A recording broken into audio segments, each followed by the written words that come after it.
most of the countries in the world do not treat cryptocurrencies as a legal currency. We cannot earn a lot of profit because it will motivate a lot of black money, money laundering, terrorist financing, all that kind of stuff.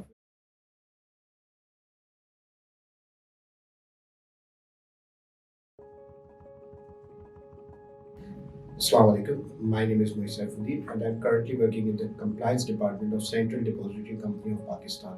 The company overlooks all operations and trades performed within the Pakistan Stock Exchange.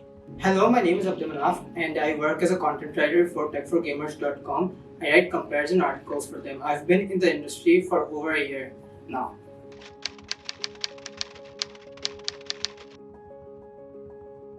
Cryptocurrency is basically any digital currency or digital asset which is different from the conventional currency because it does not exist in hard form. It only exists in its digital form, and it's traded without any involvement of any central bank or government.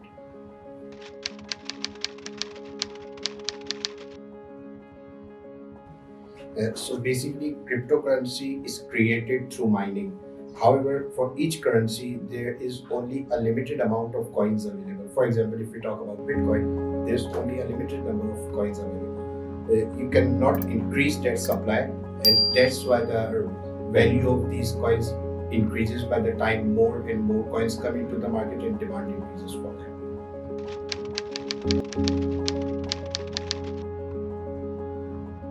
Okay, so when COVID-19 struck in 2019 and 2020, so the first thing that most people understood was that they could not get out of the house. Now, when you cannot get out of the house, the first thing you do is to earn money, you see what I can do from home. So you can invest in stock markets and in cryptocurrencies. Now, because latest NVIDIA and AMD graphics cards were on the verge of launching in late 2019 and early 2020, so we saw many new consumers buy a lot of RTX 3000 series graphics cards and a lot of RX 6000 series graphics cards from AMD and NVIDIA. Due to this increase in demand and not a lot of supply was available, we saw that $500 graphics cards were being sold for over $800. This much inflation, at least in the US, was unprecedented. And because microchips and microprocessors are used in graphics cards and in vehicles and other electronic devices, the entire electronic and digital market slumped, and there was a lot of inflation within the market itself. And this inflation is continuous until now. Only now in 2022 and in early 2023 are we seeing prices drop, but there's still a little bit of inflation left.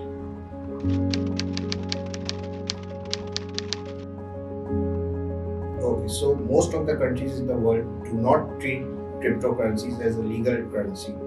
Due to this, the trading of cryptocurrencies has a negative impact on economy because most of those trades go undocumented, and a large portion of the economy does not form part of the GDP.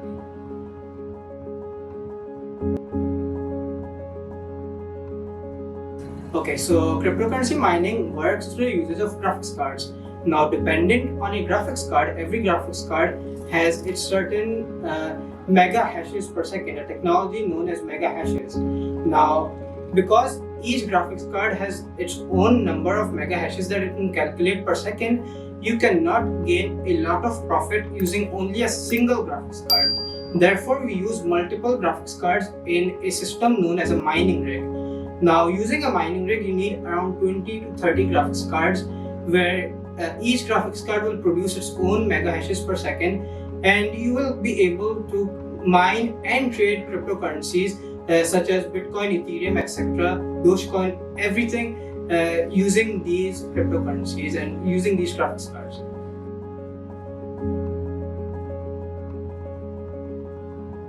Okay, so during the COVID-19 period, there was a lot of jump in cryptocurrencies, especially in Bitcoin. So around July 2020, we were selling one Bitcoin for over $65,000. But now that we're in November 2022, we are seeing this decline down to $16,700 per one Bitcoin. So all of this decline is not good for the economy. There is a lot of variation when it comes to Bitcoin mining or cryptocurrency mining in general. And if we talk about Ethereum mining, the energy consumption is increasing day by day.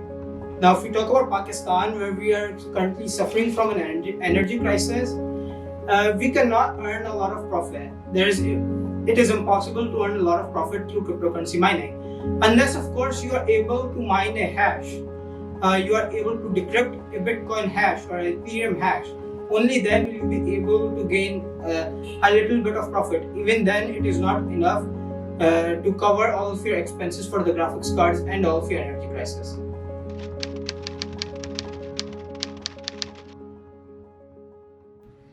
So you need to understand that people invest in the cryptocurrency to get more gains in a safer environment when the interest rates go high, such as currently in the US, the interest rates are going higher.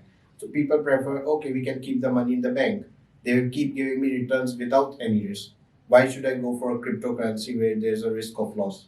So when they opt for the interest rate saving in banks, the value of bitcoins automatically declines because the demand declines.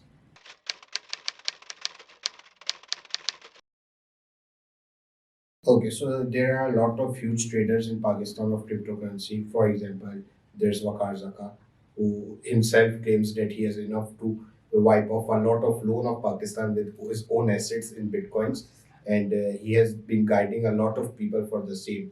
However, the same applies, as I discussed before, that it is not documented anywhere. It is illegal by government of Pakistan. There's a lot of reasons behind why this illegality occurs, but this is how it is, and people are trading, but they are not disclosing it as well.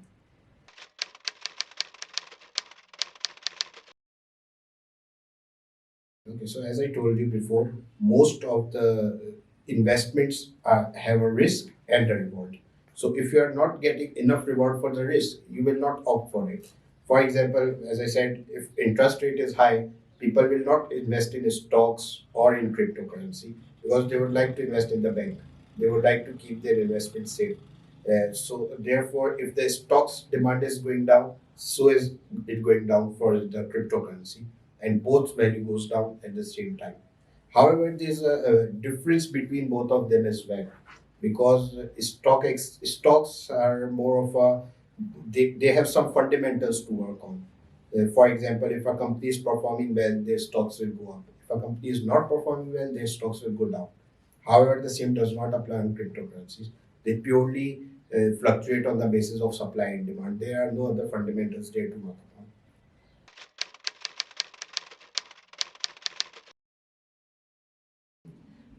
The biggest side effect is energy consumption when we talk about mining, because there's a lot of energy consumed in mining each Bitcoin or each cryptocurrency. And with countries that are struggling with energy crisis already, economies that have issues with oil supplies, energy supplies, such as Pakistan, where we do not have enough energy to meet local demand. If everyone is mining cryptocurrency, the energy demand increases significantly, and this is also a side effect.